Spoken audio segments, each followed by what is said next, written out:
कुछ दिनों पहले मेरा जॉब चला गया। वो नौकरी जो कभी मेरा ख्वाब हुआ करती थी आज मेरे पास नहीं है, ना ही कोई कहानी है आपको सुनाने के लिए। हेलो, मकतूब साहब से बात हो जाएगी क्या? अभी 10 मिनट पहले ही चल बसे।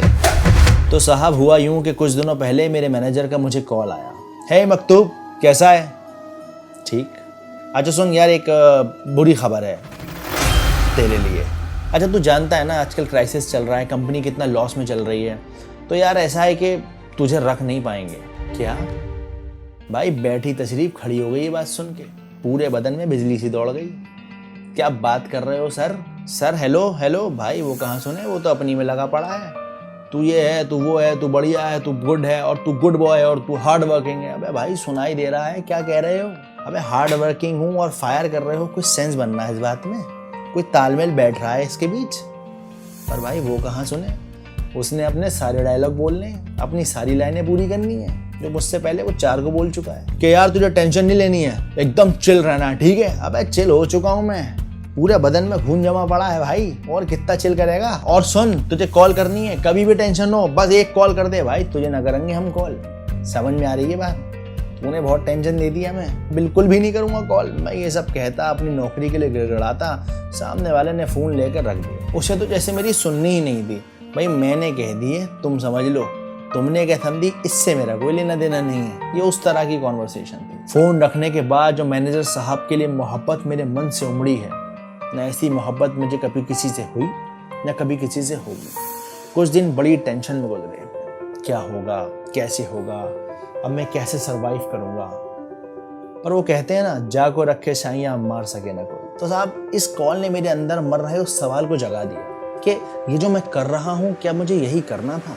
कॉलेज के दिनों में ये 9 to 5 की जॉब, ये बोरिंग वर्किंग आवर्स, ये फिक्स सैलरी, ये ब्राइट फ्यूचर की एक्सपेक्टेशंस, ये सब तो मेरी ज़िंदगी का हिस्सा थे ही नहीं। फिर क्यों मैं यहाँ चला आया हूँ जहाँ मैं हूँ? फिर थोड़े सोच विचार के बाद इसका जवाब भी मिल गया। एक्सपेक्टेशंस, उम्मीदें। उस कॉल के आने के बाद मुझे महसूस हुआ कि कहीं मेरे अंदर मेरा ख्वाब मर गया और किसी को कानो कान खबर भी नहीं हुई। ये तो मैं बेवकूफ़ था जो उसकी लाश उठाए जगह जगह घूम रहा था, इस उम्मीद में कि शायद एक दिन मैं एक बड़ा फ्यूचर बना लूँगा। देखिए, शुरू से मैं कहानियाँ कहना चाहता हूँ, फिर मुझे रियलाइज़ हुआ कि कहानी 75 mm के पर्दे पे कही जाए या आपकी मोबाइल स्क्रीन पे, ज़रूरी है कहानी कहना। तो साहब अब मैं खुद से फ़रार नहीं हो सकता। जो मैं होना चाहता था उसकी तलाश करनी होगी मुझे। ये जो ख्वाब की लाश में उठाए उठाए घूम रहा हूँ ना, अब इसका बोझ सहा नहीं जाता। आप ज़रूर सोच रहे होंगे कि ये हमसे क्यों बातें कह रहा है। उसकी 2 वजह हैं। पहली वजह यह है कि अपनी कहानियाँ मैं आपसे कहना चाहता हूँ। दूसरी वजह यह है कि आपके कहीं बहुत अंदर शायद कोई ख्वाब मर गया है, उसकी लाश अब भी वहाँ मौजूद है। ज़रा खंगाल के देखिए, क्या आप वहाँ हैं जहाँ आप होना चाहते थे? क्या आप वो कर रहे हैं जो आप करना चाहते थे? कोशिश करूँगा कि अपनी लर्निंग्स को आपके साथ शेयर कर सकूँ। फीडबैक दीजिएगा। अरे हाँ, बताना भूल गया, कुछ दिनों बाद मैनेजर साहब का फिर से कॉल आया। कहने लगे कि हे मकतूब, क्या हाल है? बढ़िया।